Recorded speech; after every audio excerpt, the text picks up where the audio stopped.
Alam nyo, natuwa na sana ako na nabalitaan ko, hindi nyo pinapasok yung mga Duterte supporter at nagpunta sila sa Liwasan Bonifacio. Pero nakita ko na namang itong mamang to na nandito sa rally nyo na nagsasalita at pinisiraan pa ang ICI, ibang klase rin naman. Bakit nyo inalaw yan na magsalita? Politiko na yan.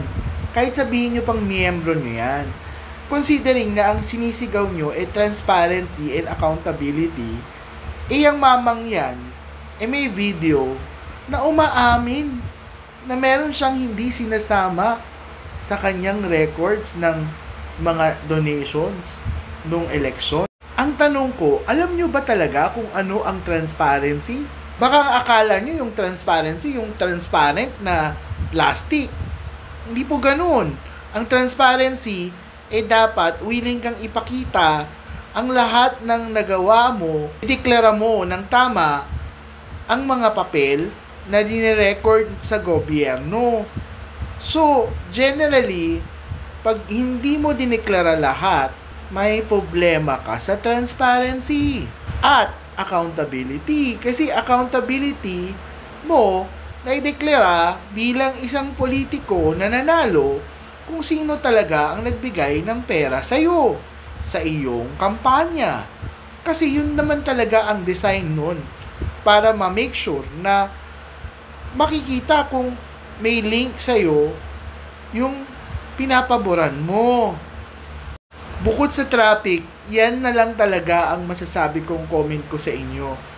Sana, wag nyo namang, sabi nyo, ayaw nyo ng mapolitikal. Tapos pinaakyat nyo, politician. Kahit may membro nyo pa yan. Pag walang korap, walang mahirap. Kaya, abo after.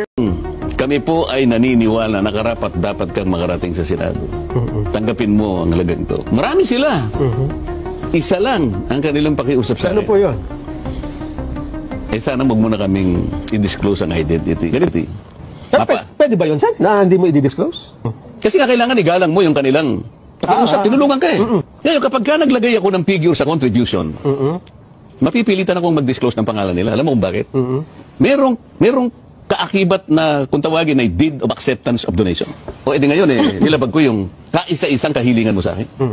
Hindi, sabi niya, binigay ko nga sa'yo contribution pero utang na loob mo sa akin yan. Ngayon, dahil sa hindi ko pwedeng isiwalat ang kanilang identity, kaya sinabi ko zero in contribution.